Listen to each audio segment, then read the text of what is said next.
Look at this one trying to infiltrate where he doesn't belong. Security Chief Greg Mason drags Simon Dean across scorching sand, onlookers filming as Simon's expensive watch catches the sunlight. Simon stands tall despite the public humiliation. Beachgoers whisper and point as sand clings to his tailored shorts. "I'd like to speak to the property manager."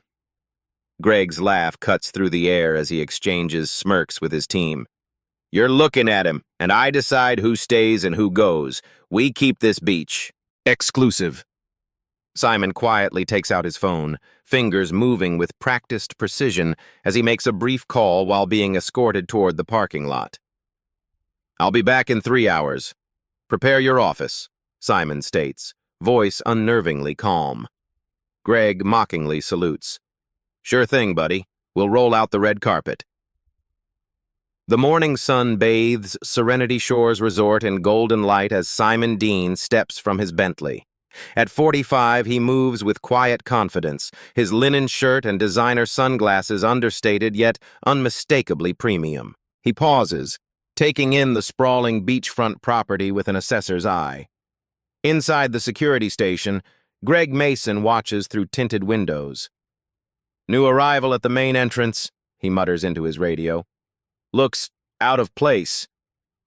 "Copy that," crackles the response. "Want us to intercept?" "Not yet. Let's see where he's heading." Simon approaches the welcome desk where a young attendant greets him with a tight smile that doesn't reach her eyes. 10 feet away, she had been laughing with a blonde couple. "Day pass, please," Simon requests, sliding his platinum card across the marble counter. The attendant glances at Greg, who gives an almost imperceptible nod. "That'll be $150, sir. Beach access only. The premium areas require membership." Simon notices a white family being charged $75 for what appears to be identical access. He says nothing, simply waits as his receipt prints. "You'll want to stay in the general section," the attendant adds, pointing vaguely. "Members-only areas are clearly marked." Simon nods, tucking the pass into his pocket. "Thank you." As he walks toward the beach, Greg motions to a junior guard. "Keep an eye on our newest guest. Make sure he stays where he belongs." "Problem?" the guard asks. "Just preventative measures," Greg replies. "These types sometimes don't understand the atmosphere we maintain here." Simon selects a spot on the pristine sand, precisely arranging his towel and small cooler. He feels the eyes tracking him but gives no indication.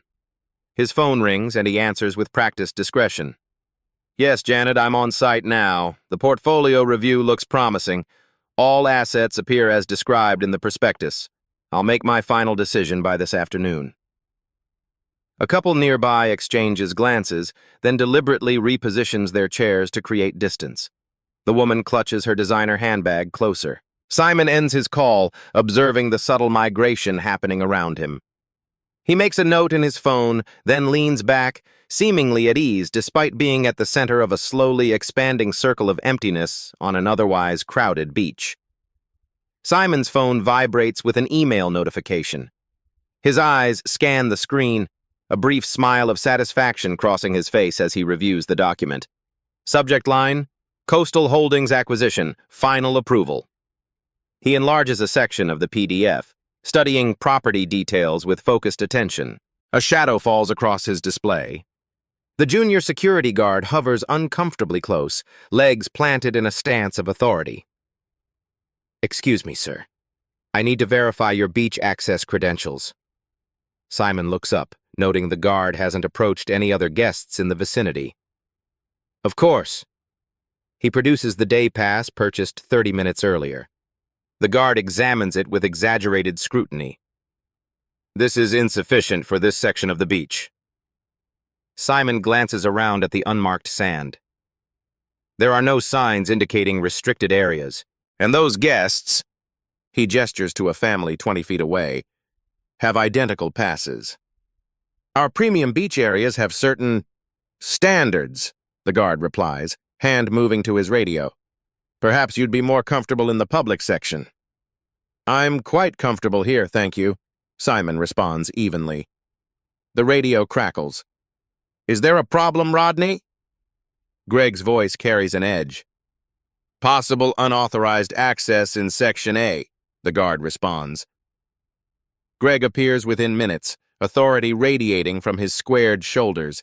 He assesses Simon with a dismissive glance. Sir, I understand there's some confusion about beach access, Greg says, voice professionally cold. No confusion, Simon replies. I purchased a day pass and selected an unmarked area to relax. Greg's mouth tightens. Perhaps you'd be more comfortable at the public beach down the coast. Serenity Shores caters to a certain clientele with specific expectations about their surroundings. Simon maintains eye contact. I'd like to speak with management about your inconsistent policy enforcement. Greg puffs his chest slightly. I am the head of security and property management. My decision is final. Simon checks his watch, a subtle movement that doesn't escape Greg's notice. Something calculating flickers in Simon's eyes as he begins gathering his belongings with deliberate precision. Is there a specific rule I've violated? Simon asks. It's at management's discretion to determine appropriate use of our facilities, Greg answers, hand resting on his security badge. Greg brings his radio to his mouth, eyes never leaving Simon. Situation at Sector 3. Need additional personnel for guest removal. 2 security guards materialize within minutes, muscling through sunbathers who look up from their relaxation. Conversations pause. Heads turn.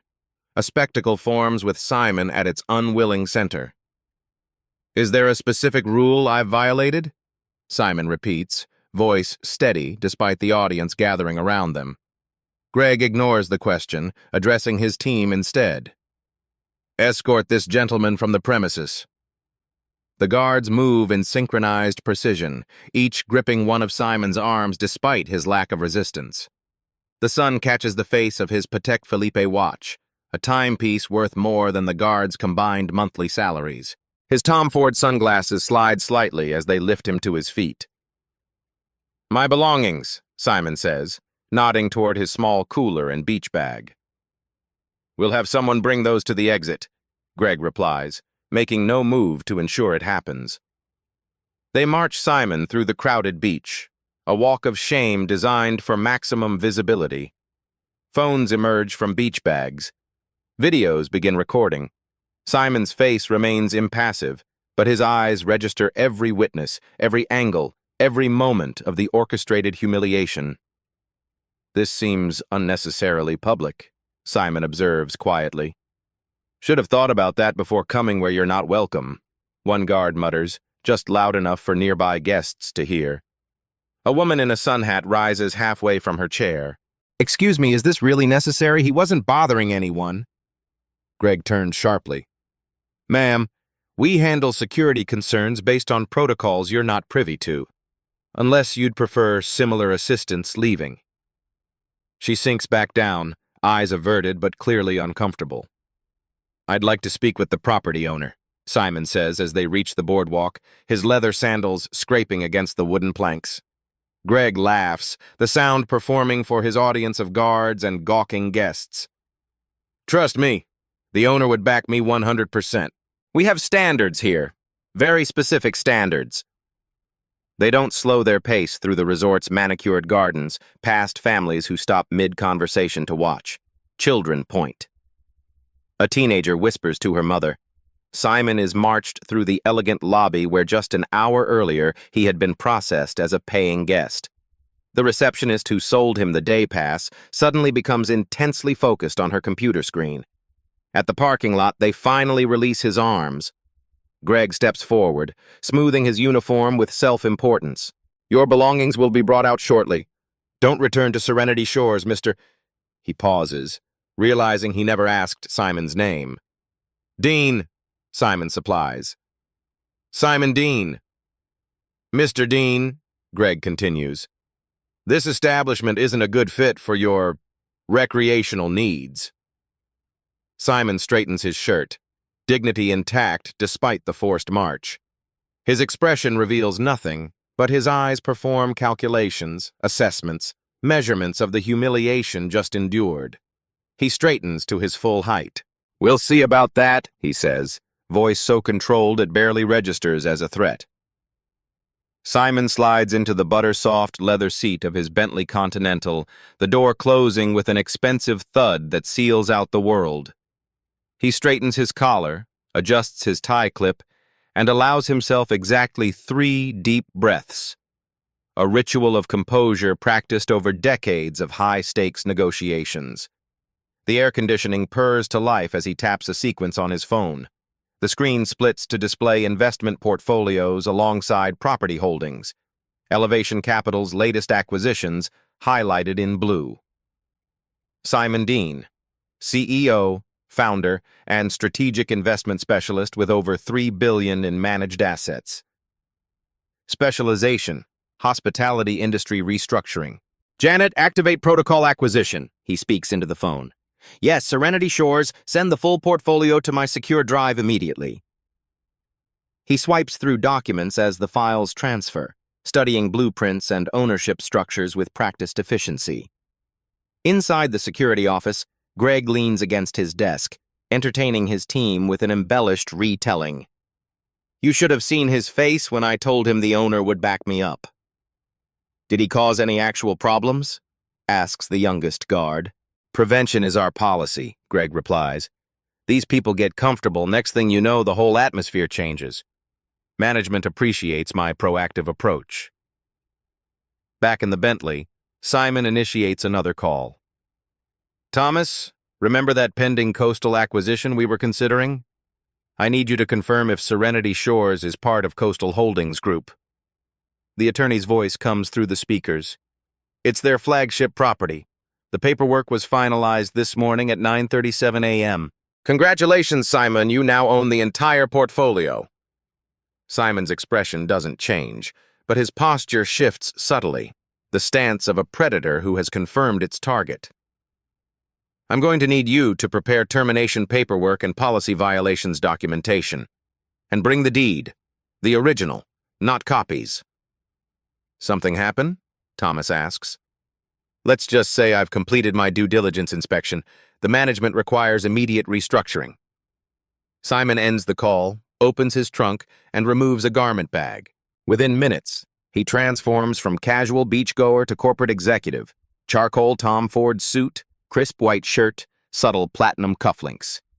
He slips his beach attire into the trunk, along with any trace of the humiliated guest who left these premises.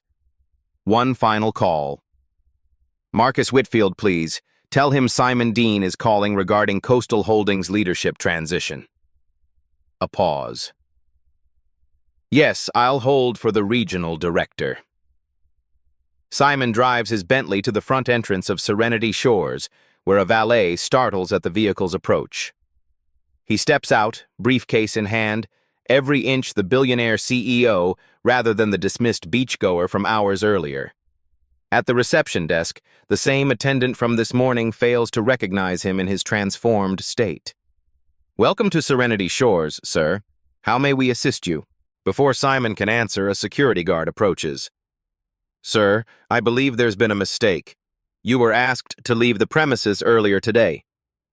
Simon removes a business card from his wallet, heavy cardstock with minimalist embossing, and places it on the counter.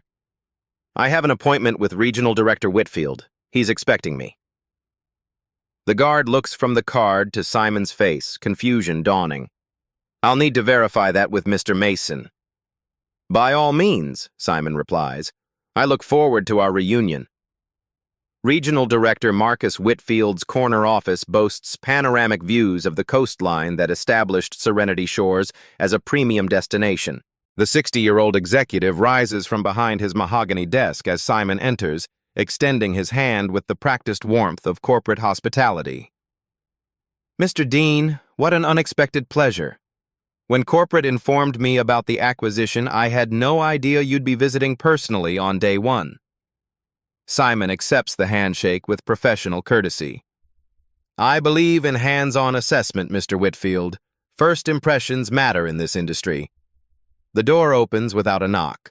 Greg Mason freezes mid-stride, his confident entrance faltering as he recognizes the man seated across from his boss. Blood drains from his face, leaving behind an ashen mask of dawning comprehension. "Greg," Marcus says, oblivious to the tension crackling between the two men. "Meet Simon Dean, CEO of Elevation Capital. As of this morning, the new owner of Coastal Holdings, including Serenity Shores." Greg's mouth works silently before producing words. "Mr. Dean, there seems to have been a misunderstanding earlier." "Mr. Mason and I had an interaction earlier today," Simon interrupts smoothly, addressing Marcus rather than Greg, "which presents an excellent opportunity to review your security protocols." Greg steps forward, hands spread in placating gesture. "Sir, I was simply doing my job, maintaining the standards our guests expect." "And what standards would those be, exactly?" Simon asks, voice dangerously soft. Marcus glances between them, confusion giving way to concern. "What interaction are we discussing?" "I'd like to see the incident reports for all guest removals over the past 6 months," Simon continues, ignoring the question. "Categorized by stated reason and demographic information." Greg shifts his weight. "That's not something we typically track." "Then we'll use the raw reports," Simon replies, opening his laptop. "My team has already accessed your security database. The pattern is illuminating." A spreadsheet appears on the wall screen, rows of data organized by date, incident type, and guest description. The pattern becomes immediately apparent, discriminatory enforcement highlighted in undeniable statistics. Marcus pales as he processes the implications. "Greg, what is this?" "I'd also like to view today's security footage," Simon adds. "From approximately 10:45 a.m. at Beach Section A." Greg steps forward. "That won't be necessary. I can explain everything." Simon's gaze is arctic. "Actually, it is necessary. For the lawsuit." The conference room fills with tense silence as Vanessa Perkins, HR director, joins the meeting. Her reading glasses hang from a chain around her neck, bouncing slightly as she hurries in with a leather portfolio clutched against her chest. "I brought the employee handbook and guest policy documents as requested," she says, glancing nervously between the men. Simon accepts the materials with a nod. "Thank you, Ms. Perkins. Let's compare stated policy versus actual enforcement." His fingers flip through pages with surgical precision, highlighting sections with yellow markers. Section 5.3 states all guests with valid day passes have equal access to non-membership areas. Section 8.7 prohibits discriminatory enforcement of rules. On the wall screen, security footage plays in high definition. Greg's face contorts as he watches himself dragging Simon across the beach, the public humiliation now preserved and replayed for his superiors. Vanessa removes her glasses, looking physically ill. "This footage is disturbing." "There's context missing," Greg interjects, perspiration beading along his hairline. "We had received complaints." "About what specific behavior?" Simon asks, sliding forward a tablet displaying a compiled spreadsheet. "Because I've accessed the complaint records. 3 years of data shows a disturbing pattern of minority guests being removed following complaints that documented no actual rule violations." Greg's defense crumbles visibly. "We have unwritten policies about maintaining the resort's atmosphere." "Unwritten policies," Simon repeats, the words hanging in the air like an indictment. "Who created these unwritten policies, Mr. Mason?" Greg glances desperately at Marcus, seeking alliance. "Management has always emphasized exclusive customer experience. I was implementing the standards set by—" "Let's be clear," Marcus interrupts, distancing himself. "No one instructed you to target guests based on appearance." "Perhaps not explicitly," Simon says, voice calm but penetrating. "But implicitly? Through hiring practices, promotion patterns, and which behaviors were rewarded? The data suggests otherwise." He pulls up a new document on screen, financial projections with legal exposure estimates highlighted in alarming red. "This single incident alone constitutes grounds for a 7-figure discrimination lawsuit. The pattern evident in your record suggests class action potential approaching $50 million in damages." Marcus blanches. Surely we can resolve this internally. This isn't just about one incident or one employee, Simon replies, closing the folder with deliberate care. This is about systemic failure at multiple levels. The executive boardroom fills with tension as additional chairs are brought in. The full leadership team assembles, operations director, finance chief, marketing head, all watching with guarded expressions as Simon stands at the head of the table, command assumed without discussion. Before we continue, Simon begins, slides appearing on the massive screen behind him, I want to share what my team discovered during our pre-acquisition audit. Charts materialize showing guest complaints sorted by demographics, staff diversity ratios compared to industry standards, internal promotion statistics, all revealing systemic patterns impossible to dismiss as coincidence. Serenity Shores isn't unique, Simon continues. Coastal Holdings' entire portfolio demonstrates similar discrepancies. Greg shifts uncomfortably as all eyes briefly turn to him. He clears his throat. With respect, Mr. Dean, selective data can paint a misleading picture. Perhaps you'd explain these specific incidents then, Simon interrupts, displaying security footage from multiple properties. Similar scenarios play out. Minority guests confronted, questioned, removed, always with the same justification of maintaining standards. Greg attempts damage control. Security personnel make judgment calls based on behavioral indicators, such as, Simon asks, voice dangerously quiet. Demeanor? Attire? Compliance with staff requests? Greg trails off, realizing each word deepens his predicament. The executives exchange glances, silently calculating their own culpability and potential escape routes. Simon introduces two people who have been silently observing from the corner. This is Thomas Wayland, my attorney, and Dr. Amara Lewis, diversity consultant. They've been investigating Coastal Holdings for 3 months. Comprehension dawns across the room. This wasn't random. Simon hadn't simply experienced discrimination. He'd been expecting it. You set this up, Greg blurts, desperation breaking through his professional veneer. I gave you an opportunity to demonstrate your standard procedures, Simon corrects. You performed exactly as our investigation predicted. The executives turn on Greg instantly. The marketing director speaks first. Greg's actions don't reflect our corporate values. Don't they? Simon interrupts. The problem isn't just Mr. Mason, it's the culture that empowered him. Greg, sensing his role as scapegoat, lashes out. I was implementing unofficial company policy. Everyone in this room knows our target demographic and what they expect. Exclusive means exclusive. Simon's hand moves to his breast pocket, removing a small recording device. Thank you for that clarification, Mr. Mason. The executives stare at the device, then at Greg, then at Simon, who smiles thinly. I didn't buy this company just for the real estate. I bought it for reform. The conference room has transformed. Legal representatives now line one wall. A professional videographer sets up equipment in the corner. Press credentials are being verified at the door while Simon stands at the window, silhouetted against the ocean view that sold for millions in real estate brochures. He turns, command effortless in his tailored suit, authority radiating not from volume, but presence. The room quiets instantly. For those just joining us, I'm Simon Dean, CEO of Elevation Capital and as of 9:37 this morning, owner of Coastal Holdings Group, including all Serenity Shores properties. He moves to the center of the room, claiming the space without apology. What you witnessed earlier wasn't simply an unfortunate incident. It was the culmination of a 3-month investigation into discriminatory practices across the hospitality industry. The screen behind him illuminates with his biography. Achievements most in the room had frantically Googled during the brief recess. Forbes 30 under 30 in his youth, self-made billionaire by 40, philanthropist focusing on economic equity initiatives, board member for civil rights organizations. 23 years ago, I was removed from the Palmetto Resort in Charleston.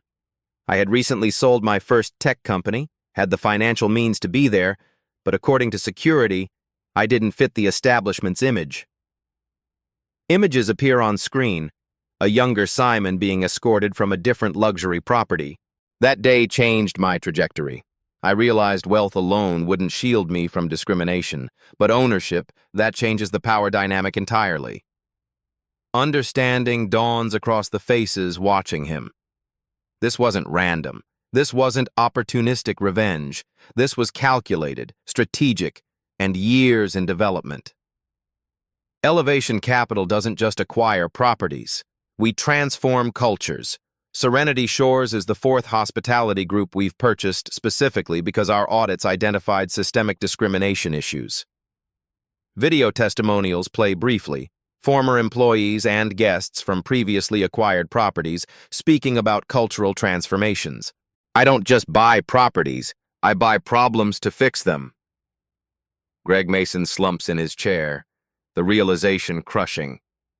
He hasn't encountered an ordinary victim, but has become an unwitting example in a much larger reformation. Windermere Resorts showed similar patterns before our acquisition in 2019. Their market value has increased 47% since implementing our inclusive excellence protocols. Discriminatory practices aren't just morally reprehensible, they're bad business. The executive team exchanges glances, financial interest suddenly aligning with ethical imperatives. My specialized team has developed a comprehensive approach to corporate reformation. Simon gestures to the professionals lined against the wall. Experts in organizational psychology, legal compliance, diversity training, marketing repositioning, and community engagement. He places two folders on the table, precisely aligned with the edge. You have two options. Option 1. We proceed with a class action lawsuit based on the evidence compiled. The litigation will be public, protracted, and painful, financially and reputationally. The executives shift uncomfortably. Option 2. Comprehensive reformation. My team implements protocol acquisition, our established process for transforming problematic companies from within. New policies, training, accountability systems, community outreach, and reparative justice for those previously harmed. Simon's attorney distributes documents detailing both options, the legal and financial implications starkly contrasted. This isn't punishment, it's correction. And for those who embrace it, the results benefit everyone: employees, guests, shareholders, and communities. The marketing director raises her hand tentatively. The Windermere transition, was it as confrontational as this? Each acquisition follows the same protocol. We identify the problem, document extensively, create an irrefutable case study, and then provide a pathway to redemption. The confrontation level depends entirely on the resistance encountered. Simon walks slowly around the table, stopping directly behind Greg's chair. Mr. Mason isn't the disease. He's a symptom. Replacing him without addressing the underlying culture would change nothing. That said, Simon leans forward slightly, voice directed at Greg but audible to all. You thought I didn't belong on your beach. Now I own it. The simplicity of the statement lands with perfect weight. Several executives flinch visibly. Simon returns to the head of the table, opening a sleek presentation folder. Phase 1 begins immediately. Internal audit, policy revisions, staff training. Phase 2 launches next quarter with community engagement and reputation rehabilitation. By this time next year, Serenity Shores will be the industry standard for inclusive luxury. The regional director clears his throat. And if some of us don't wish to participate in this transformation? Simon smiles, not unkindly, but without compromise. The hospitality industry is vast. Those who prefer the old model are free to seek opportunities elsewhere. Though I should mention, he gestures to the press representatives, this case study goes public tomorrow. Association with resistance to reform may limit your options considerably. Morning light streams through the windows of what was Greg Mason's office. The nameplate has been removed, leaving faint outlines on the door. Inside, security personnel pack his personal items into cardboard boxes while HR representatives inventory company property.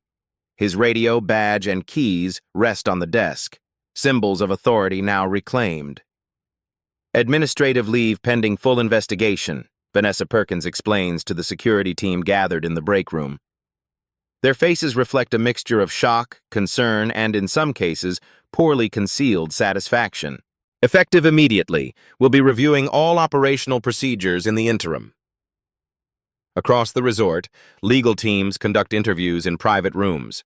Current and former employees speak freely under confidentiality agreements, years of observations finally finding voice. "He always made us approach certain guests first," admits a junior guard. "Never explicitly mentioned race, but the pattern was clear. If we didn't follow his instincts, we'd be assigned to overnight shifts or maintenance areas." In the corporate offices, forensic accountants pore over records of dismissed complaints and settlements, small payments made to quietly resolve misunderstandings without acknowledgement of wrongdoing. 17 settlements in 3 years, Thomas Wayland notes, organizing documentation into evidence categories. Always structured to prevent public disclosure, always beneath the threshold requiring board notification. Simon reviews each file, noting patterns. Cross-reference these with the employees who processed them. "I want to know who was complicit and who was simply following orders." At the beachfront, installation crews replace signage throughout the property. Reserved markers disappear, replaced by clear policy displays in multiple languages. Security cameras are repositioned to cover previously unmonitored selective enforcement areas. "The new system records all guest interactions," explains the technology consultant to newly appointed interim security director Alicia Washington. "Guards will wear body cameras with automatic activation during any rule enforcement conversation." Washington, a former military police officer with hospitality security experience, nods approvingly. "Accountability protects everyone, guests and staff alike." Social media explodes as footage of Simon's removal goes viral. The hashtag Serenity Shores trends nationally, accompanied by thousands of similar accounts from minority guests at resorts across the country. "This isn't isolated," Dr. Amara Lewis explains during an emergency executive session. "Your property became the flashpoint, but the reaction reveals an industry-wide issue. People have been waiting for permission to speak up." Marketing executives monitor brand mentions with growing alarm. "Reservation cancellations are up 40% since yesterday," reports the social media director. Review platforms show a 3.2-star drop in average ratings. Simon remains unperturbed. Short-term volatility was anticipated. The recovery plan is already in motion. Greg sits in his living room, television muted as his face appears on multiple news channels. His phone rings constantly, journalists seeking comment, former colleagues distancing themselves, employment agencies suddenly unable to place him. On screen, competing resorts issue statements about their long-standing commitment to inclusivity and zero tolerance for discrimination. His attorney delivers the terms of his separation: no severance, no references, potential personal liability for documented violations. The conversation is brief and one-sided. "They're making an example of me," Greg protests, voice hollow with disbelief. "They're holding you accountable," his attorney corrects. "And given the evidence, you should consider yourself fortunate criminal charges aren't being pursued." Marcus Whitfield stands at his office window, watching as news vans assemble at the property entrance. His phone vibrates with a text from the corporate board. "Meeting tomorrow. Prepare complete explanation of how this happened under your supervision." A knock at his door reveals Simon, who enters without waiting for invitation. "The board is looking for someone to blame," Marcus says, gesturing to his phone.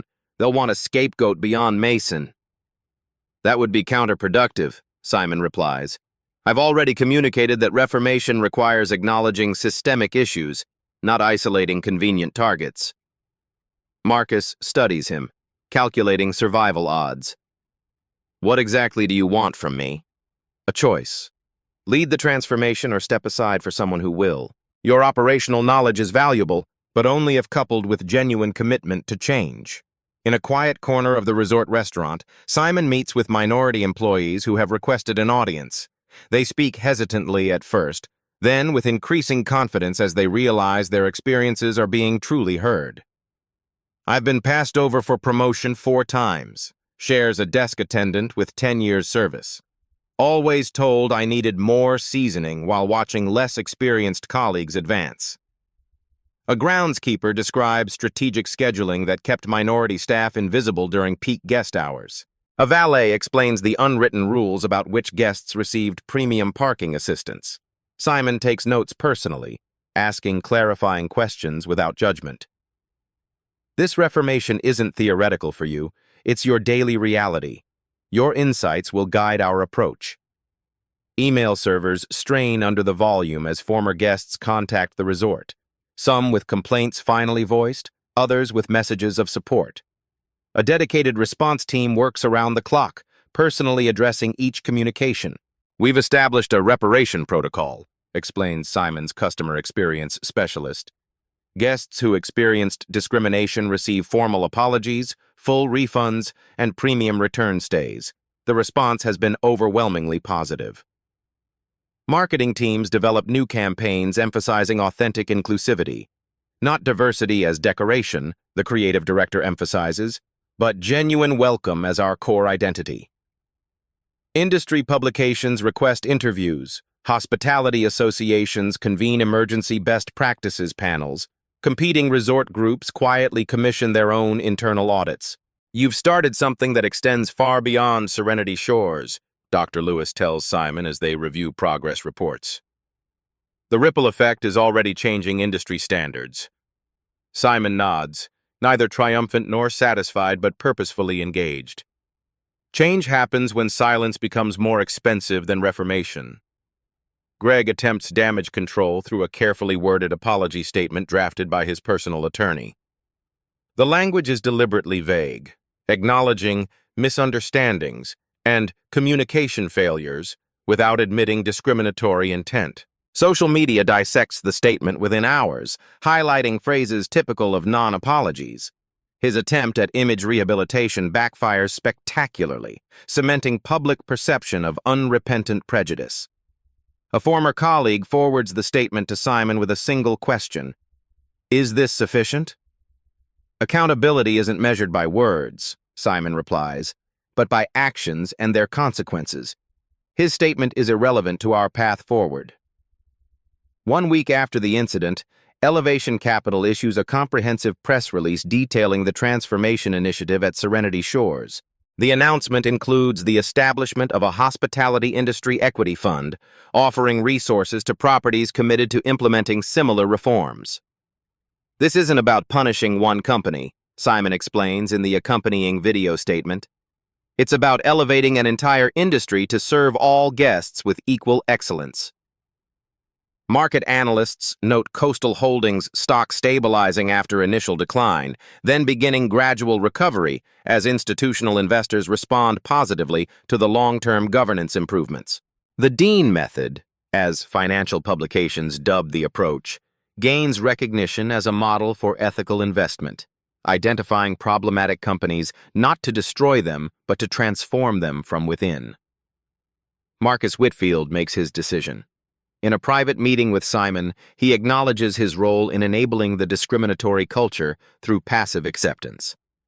I told myself I was focusing on the financial metrics, that the day-to-day operations weren't my concern, he admits. But that was just convenient blindness. Recognition is the first step, Simon responds. Are you prepared for the next ones? They'll be more difficult. Marcus straightens in his chair. I want to be part of the solution. Not to protect my position, but because I've seen enough to know change is necessary and overdue. Simon studies him, measuring sincerity against self-preservation. You'll face resistance from those who benefited from the old system. Former allies will become critics. The transformation isn't just institutional, it's personal. I understand, Marcus replies. And I'm ready. 30 days after Simon's humiliation on the beach, Serenity Shores hosts a community open house. Local organizations representing diverse populations tour the property, providing feedback on accessibility, inclusivity, and cultural sensitivity. New hiring initiatives actively recruit from historically underrepresented communities. Training programs emphasize not just non-discrimination, but authentic welcome. Anonymous reporting systems empower employees to flag concerns without fear of retaliation. The property hums with purposeful activity, not just damage control, but genuine reinvention. Construction crews renovate spaces to accommodate varied needs and preferences. Menu options expand to include diverse cuisines. Staff name badges now include multiple language capabilities. In the executive offices, Simon reviews progress metrics with his transformation team. The numbers tell a story of painful but necessary evolution. Retention challenges alongside recruitment successes, revenue fluctuations stabilizing into sustainable patterns, guest satisfaction scores recovering and then exceeding previous benchmarks. We're seeing exactly what we've observed in previous transformations, Simon notes. Initial resistance, followed by acceptance, followed by recognition of improved outcomes for everyone involved. Dr. Lewis points to employee survey results. The most encouraging indicator is the internal culture shift. Staff report feeling valued for their contributions rather than their conformity. Simon nods, satisfaction evident but measured. Sustainable change isn't imposed from above, it's embraced from within. We're witnessing the beginning, not the completion. The administrative hearing room feels smaller than its actual dimensions, windowless walls creating an atmosphere of inescapable scrutiny. Greg Mason sits alone at the respondents' table, his attorney beside him maintaining professional composure despite the overwhelming evidence stacked against his client. Across the room, the disciplinary panel, 2 executives from Elevation Capital, an independent employment law specialist, and Marcus Whitfield representing Serenity Shores Management, review documentation in silence. This hearing will determine whether termination for cause is warranted based on documented policy violations, announces the chairperson, voice neutral but authoritative. Mr. Mason has received all evidence in advance and will have full opportunity to respond. The wall screen activates. Security footage from multiple incidents plays in sequence. Greg's interactions with guests demonstrating unmistakable patterns of selective enforcement. Timestamps establish chronology. Property maps highlight inconsistent application of rules across different beach sections. Greg shifts uncomfortably as his own image appears repeatedly, his body language and tone revealing biases, his words attempted to disguise. Witness statements follow, both guests and staff providing testimony that corroborates the visual evidence. Junior guards describe receiving informal training in identifying guests who didn't belong. Reservation staff explain unwritten protocols for assigning less desirable rooms to certain demographics despite availability. In the Torres incident from March, the HR representative notes, the guest was removed for creating disturbance, despite security footage showing no such behavior. The same day, similar actions by other guests received no response. Greg's attorney interjects. My client was implementing standards established by management, not personal preferences. Please direct us to any written policy authorizing differential treatment, replies the chairperson. The silence extends uncomfortably before the attorney concedes. The expectations were understood rather than documented. Greg watches resignation spread across his attorney's face, the realization that defensible position doesn't exist within the mountain of evidence. A former employee, appearing via video conference, describes being reprimanded after failing to scrutinize a minority guest's credentials. Mr. Mason told me I needed to develop better instincts about who belonged at Serenity Shores. The pattern becomes undeniable with each presentation. Not isolated incidents, but systematic behavior spanning years. Mr. Mason, you have the right to respond to these allegations, the chairperson states. Greg straightens his tie, attempting dignity despite his crumbling position. I maintained the standards expected by our clientele. The resort's reputation was built on exclusivity and atmosphere. Please define atmosphere in specific, non-discriminatory terms, requests the employment specialist. Greg falters. Guest comfort and expectations. Which guests' comfort, which expectations, follows the specialist. This is selective enforcement of policies that everyone followed. Greg counters, desperation edging into his voice. I'm being scapegoated for implementing the resort's business model. The final evidence appears on screen. Screenshots from Greg's personal social media accounts showing racist memes, derogatory comments about minority guests, and boasts about keeping the beach clean with coded language understood by his followers. His attorney's shoulders slump visibly. The deliberation takes 17 minutes. The panel returns with a unanimous decision. Termination with cause, forfeiture of all benefits, permanent record in industry databases. Greg is escorted from the property by the same security team he once commanded. His personal items await in bankers' boxes by the service entrance. His security credential deactivates with an audible click as he passes the final checkpoint. 3 weeks later, Greg sits across from a hospitality recruiter, the woman's expression carefully professional as she reviews his application. There's a gap in your employment history, she notes. I recently left Serenity Shores, Greg responds, choosing words carefully. Her fingers move across her keyboard. Her expression changes subtly, recognition dawning as search results populate her screen. I see. She closes his file. Unfortunately, we don't have suitable positions at this time. It's the 7th identical response this week. In the employee cafeteria at Serenity Shores, staff watch news coverage of industry-wide diversity initiatives being announced by major hotel chains, all citing recent events without naming Serenity Shores directly. They're all scrambling, observes a veteran housekeeper, checking their own practices before they become the next example. Simon observes Greg from his car, parked across from the budget hotel where the former security director now works night audit, the only position he could secure in the industry. No confrontation, no gloating, just quiet assessment of consequences naturally flowing from actions. As Simon prepares to drive away, Greg notices him. Their eyes meet briefly across the distance. Greg steps forward aggressively, then stops, recognizing the futility of any confrontation. I was set up, Greg calls out, voice tight with resentment. You targeted me specifically. Simon rolls down his window. I didn't set you up. I just gave you the opportunity to be yourself on camera. The ballroom of the International Hospitality Conference buzzes with anticipation as industry leaders gather for the keynote address.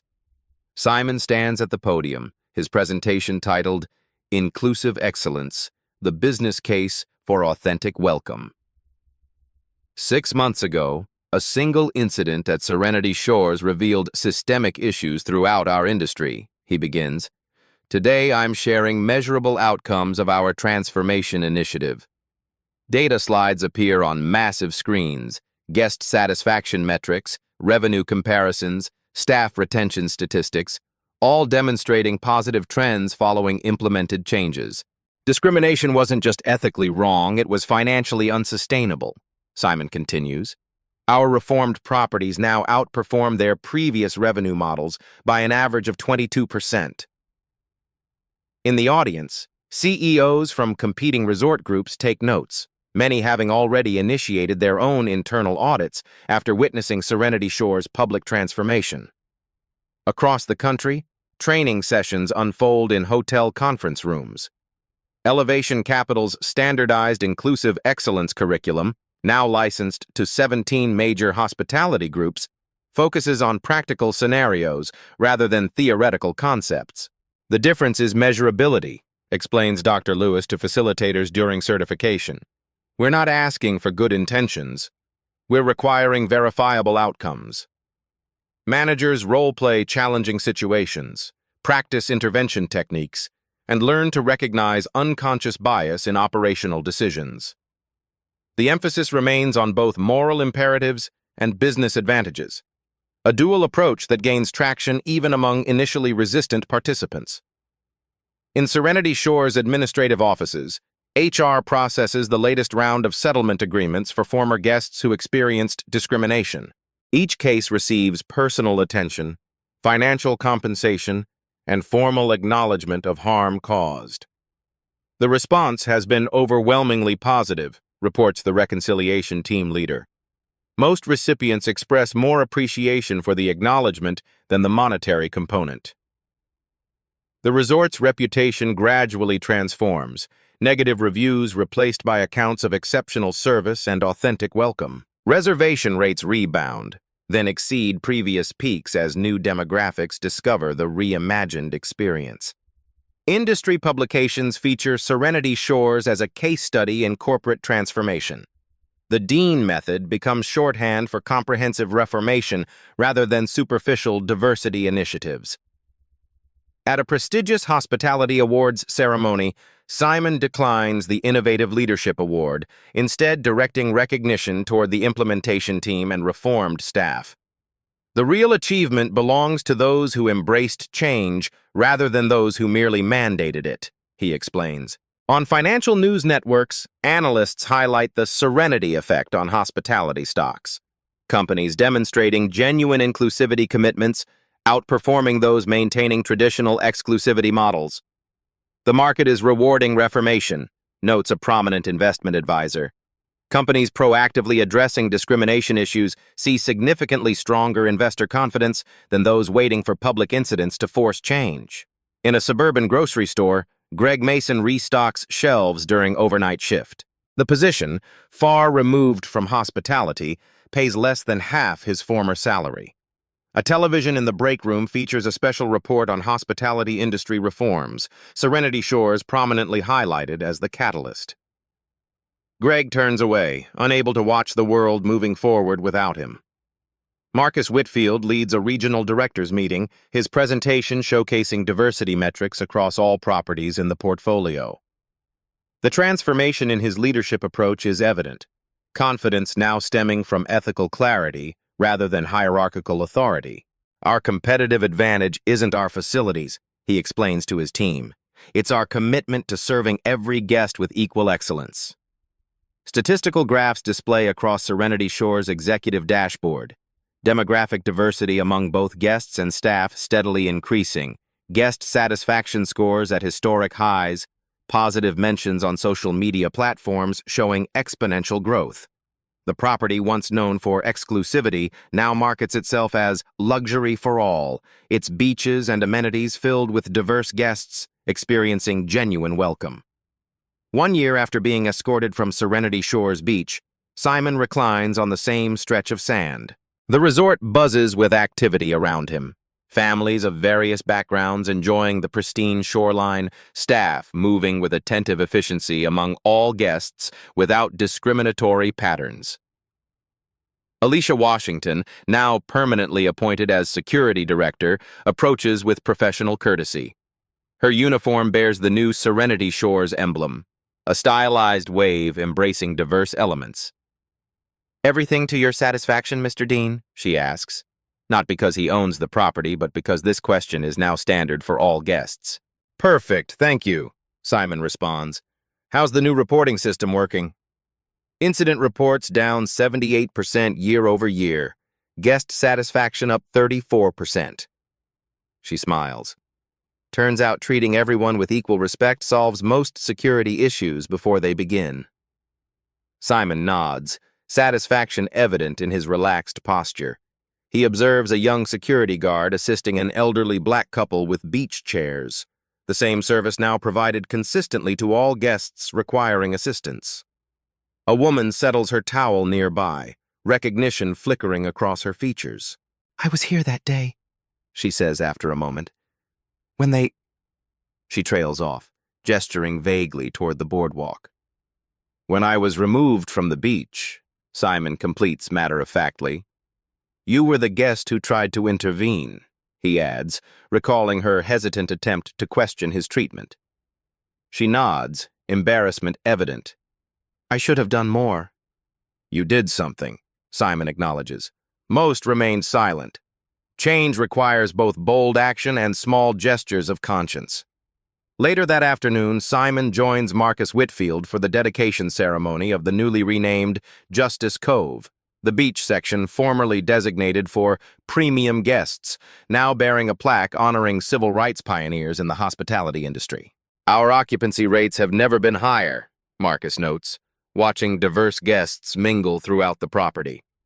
Turns out exclusivity was limiting our potential market considerably. Simon studies the resort's transformation, not just in policy but in atmosphere. The most valuable change isn't measured in revenue. Staff retention, Marcus agrees. 92% since implementing the new culture initiatives. People want to work where their humanity is respected. A young executive approaches with quarterly results. Profits exceeding projections by 27%, guest return rates establishing new benchmarks, job applications from top hospitality talent, overwhelming HR resources. The numbers validate what we already knew, Simon observes. Ethical business is good business.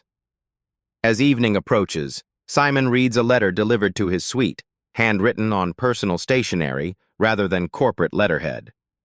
Your transformation of Serenity Shores inspired me to challenge discriminatory practices at my family's restaurant chain, writes a young entrepreneur from Chicago. We've implemented your inclusive excellence protocols with similar results, both moral and financial. Thank you for showing that change is possible from within. Simon adds the letter to a growing collection. Notes from business leaders, hospitality workers, and guests impacted by the ripple effects of one confrontation on one beach. His phone buzzes with a message from Thomas Wayland. Acquisition target identified in cruise industry. Similar discrimination patterns documented. Preliminary investigation complete. Proceed? Simon responds. Schedule meeting for next week. Protocol acquisition. The sunset paints Serenity Shores in golden light as Simon walks the same path where he was once forcibly escorted away. Staff members greet him by name, not because he owns the property, but because they now learn all guests' names regardless of appearance or perceived status. He passes the spot where Greg once stood, authority now replaced by accountability. The security station operates with transparent practices, interactions recorded, policies clearly posted in multiple languages. Simon pauses at the shoreline, waves gently erasing footprints without discrimination or preference. The transformation remains imperfect, unconscious biases requiring ongoing awareness, systems needing constant refinement, but the fundamental shift is undeniable. A family asks if he would take their photo, handing him their camera without hesitation or assessment of his worthiness. This simple act of everyday trust, the assumption of belonging, represents the most profound change. Simon smiles, accepting the camera. Change doesn't come from fighting the darkness, he reflects silently. It comes from owning the light. If this story resonated with you, this is just the beginning. Beat Stories brings you narratives of justice, strategy, and transformation that show how real change happens in our world. Each week, we explore new scenarios where underdogs become changemakers through intelligence, patience, and strategic action. Hit that subscribe button and turn on notifications so you never miss an episode of Beat Stories. Each like and share helps us reach more people with these powerful narratives of justice and transformation. Every time someone stands up, speaks out, or refuses to be erased, a new story is born. At Beat Stories, we archive that courage. Subscribe now and help us keep these moments alive, because the more we share them, the harder they are to ignore.